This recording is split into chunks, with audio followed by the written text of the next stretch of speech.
In this video, we're going to cover how to effectively use pricing and psychology to maximize your sales. And again, we're going to use the example of this passport covers collection. So at the top, I've used what we should be doing, and then at the bottom, I've put what we definitely shouldn't be doing. So my rule is, when I've got a collection, I like to make the prices look consistent in some way. So the way that they're all consistent is that I'll use the old 99 cents trick. I see a lot of people doing random numbers like 45 or 87 cents as the second number, but like 99 has been studied and proven to be like the most effective one. So, and it also increases your profit margin as well instead of having like 45. So if you're going to use 99, use it for all of them, and then that by itself is consistent. And as I talked about in the last video, consistency is a really good way to keep customers on your website because it's less work for your brain to do. So if they see something's 99, they can quickly scan the page and sort of assess that they're all 99. And I also very often do the same price for all of the products in a collection. So if I'm selling passport covers, even if one costs me slightly more than another product on AliExpress, I'll just charge the exact same price for it, because that again is another consistency that makes everything easier for your customer. So that's what I do. And then another thing I do is, when I've got a collection page and they've all got a similar price and none of them are on sale, I'll put one on sale, and it's normally the one that I think or know will sell the most, because what that does is create a contrast bias. So immediately your customers will focus on that, like, oh wow, everything's full price, but this is on sale. Like, I'm going to need to get on this deal before it goes back to full price. And I've looked at the data on this, and I get a lot of sales whenever I use this tactic in a collection, because it does just immediately draw someone to it and make them think that this is an opportune time to buy it. So they'll do that very often. And what I will absolutely not do is, so when you're importing products from AliExpress, on Oberlo, I'm not sure about the other ones, but on Oberlo, you can set a multiplier which will immediately multiply whatever the cost is from AliExpress, so that you've got an automatic price based on whatever multiplier you set. So if your product costs $2, you can set a multiplier of 5 for all of your products. So when it's imported into Oberlo, Oberlo will automatically do $2 times 5 and then charge $10 for it.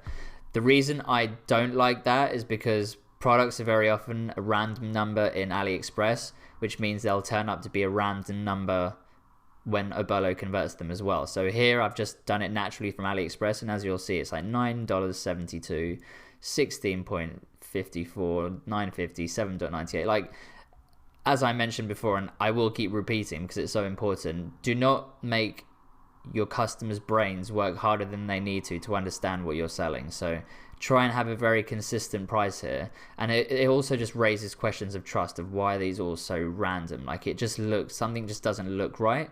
So always try and keep it consistent. Don't use random numbers. Try and set the same price.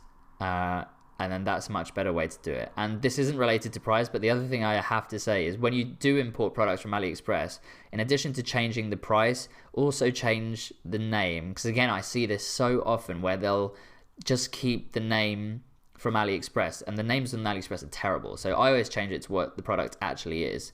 On the first 2 rows, I've done it. And on the third one, it's just, it's got random brand names in it. It's just got keywords rather than an actual name of the product. And it's even got the word dropshipping in here.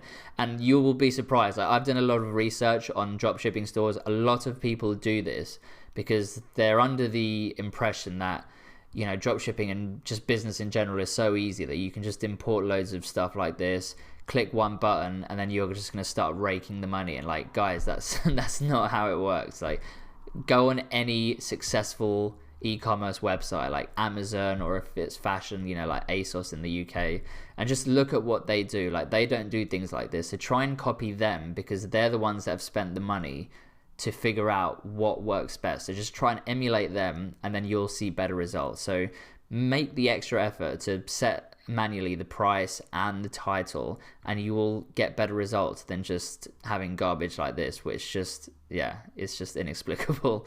So yeah, do that. And then the other tricks I use for pricing are, so free plus shipping is very popular in dropshipping.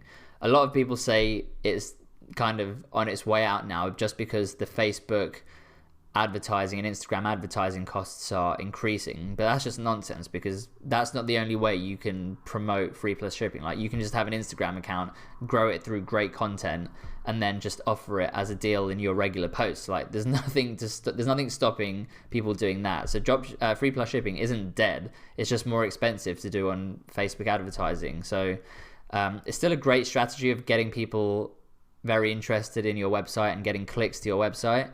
And what I do is, so I'll see, again, a lot of people, they'll offer free plus shipping, but they'll have an entire collection of just free products. And that just looks too suspicious. Like, if you went to a website, would you trust it if everything was just free? Like, it just looks really, really shady. So what I do is I always put the free plus shipping offers not on the first row, but the second row, because then it's not so far down that people might just give up and not even try and find it. But it's not right at the top where they just think immediately that they've come into the website and, hey, this is all free. Like, that's weird. So what I do is it's kind of like a version of social proof, where I'm like demonstrating that I sell legit products at legit prices as well. And then on the second row, it creates that, again, contrast bias where they're like, wow, they've got regular price products, but these are free. I need to buy these as soon as possible while they're still available at this price, or free. So definitely don't put it on the first row or as the first product. Put it in the second row, and then you'll see much better results with free plus shipping. And I've also figured out a different way to do free plus shipping. So like I just mentioned, a lot of people think it's dying because it's getting more expensive and your margins are quite low because you're just making money on the shipping that you charge. So I normally charge $8.99 for the shipping. And then, so the profit margin is quite small. If like a conversion on Facebook is costing like $5, your product cost is $1, then you're still just making like $2 per order. So the new thing I've discovered is, so what a lot of people recommended was just using free plus shipping as a way to get customers, like make the initial sale and then just increase the amount of the average order value that they then make afterwards. Because once you've got a customer on your email list, you can then promote more things to them over the weeks and months, and then over time their lifetime value as a customer will increase. So that's obviously great, do that. But I've also figured out a way to actually make the average order value of the first sale bigger, and that is to offer free plus shipping products where there's a variety of different ones. So most free plus shipping offers I see, it's for one product, so people either love it or hate it and they'll buy it or not buy it. Whereas if you offer products where there's variation, so for example passports, then you're more likely to convert a customer because A, they're not just choosing between one, they can choose what color they like. So that immediately increases the likelihood of a conversion, because instead of just one bog standard product, they've got a choice of what they actually like. And the second reason is, if you choose products where it's perfectly reasonable that they'll buy more than one. So if someone's buying a passport cover, it's very likely that they might buy one for their partner or their brother or sister or someone, like one of their friends or who they're going traveling with. And then that as well then increases the average order value, because instead of them just buying one, they might buy two or three. And the actual numbers for this I'll share with you. So before I did this, I was just selling one item at free plus shipping, and then the average order value for that was obviously the $8.99. But when I started doing it with 4 different options or 2 different options, I think the minimum I've done is 2, and then I've done some 3s and I've done some 4s. The order value, it didn't double, but it was, I think, about 80%. So instead of me earning like a $9 average order value, it was about $16 or $17 per average, because some people bought 2 and then others did just buy the 1, but then some people bought 3 or 4, and it averaged out at about 80% more than just the single order. So that's my version of free plus shipping. Obviously do the other stuff where you sell to customers once they're on your email list and have already bought something from you, but also at the initial stage, try and pick free plus shipping offers where the actual order, the average order value can be a lot higher, and then you're profitable immediately rather than having to just break even and then hopefully make sales down the line. So those are my recommendations on pricing. I think that's everything. So what did we cover? So keep the price consistent. So have $.99 for all of them, or $.97 if you really want to, but I think 99 is the best. Don't do things like this where it's just automatically calculating the price. Like, set the price manually yourself.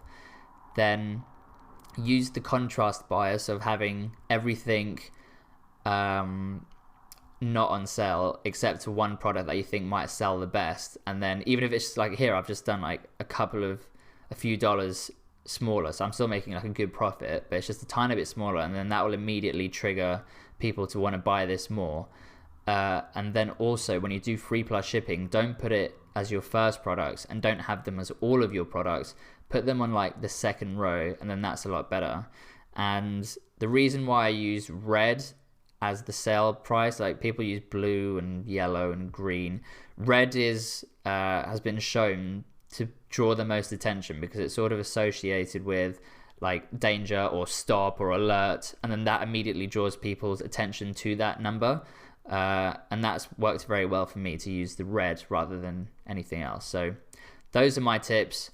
And in fact, I didn't do this on purpose, but this is actually another good tip. So when you've got products on a collection page, if you want social proof, another form of social proof, you can always just put one product that you don't really want to sell anyway and just put it as sold out. So it looks like people have actually bought things from your store already and that product's already gone.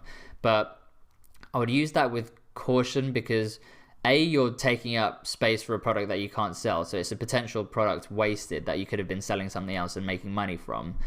And B, if someone does want that product for some reason over all the other products, they might be like, oh, I might just wait until this product comes back in stock.